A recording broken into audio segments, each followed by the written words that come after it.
ang tanong mo. Tayo ay magsaya. Kanta ako. Achuchicha, achuchicha, achuchicha, achuchicha, achuchicha, achuchicha, achuchicha.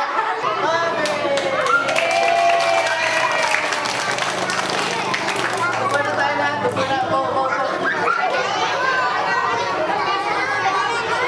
Ang ikikwento ko sa inyo ngayong umaga ay pinamagatang ang Barumbadong Bus. Ito ay kwento ni Rene O. Villanueva. Tapos yung mga drawing na nasa loob, na ipapakita ko sa inyo mamaya, gawa naman ni Joanne Bereber. Handa na ba kayong makinig? Takot ang lahat ng jeep at kotse sa akin. Sa daan, ako ang tunay na bida. Beep, beep, beep, beep. Nabangga si Kas, bali-bali ang bakal at tubo, wasak ang makina at baluktot ang tambutso. Hindi na makakapagyabang si Kas-Kasero. At siya nagtatapos ang ating kwentong ang Barumbadong Bus. Beep, beep. Nagustuhan niyo ba yung kwento?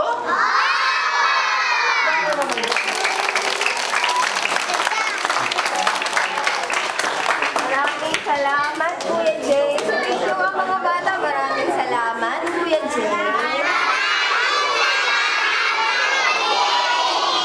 Ngayon naman, naaalala niyo... Ang Bisaklat ay ride for the 3rd anniversary of Filmofo.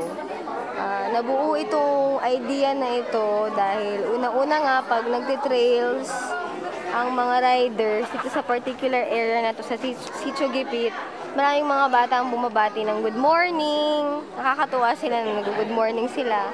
So naisipan namin ng mga bikers na mag-outreach dito. Pero kakaibang outreach naman. Yung mayroong mga librong idodonate at may storytelling. Kasi ang basic dito ay yung love of reading. Love of reading, yung mga bata ay ma-expose sa mga libro para lalo silang maganahan, mag-aral, pumasok sa school. Nakita ko kanina very attentive sila sa pagkukwento. Yung ibang bata naririnig ko, isa pa. Gusto talaga nila nang makarinig ng kwento at makabasa, mahawakan yung libro. Ito yung maiden ride ng ating Bisaklat. Ito ay project ng Filmofo kung saan gagawa tayo ng isang sustained library at saka meron tayong mga storytelling events para dito sa ating maliit na barangay na to. Masayang-masaya po sila ngayon at enjoy naman sila kasama ng ating mga bikers.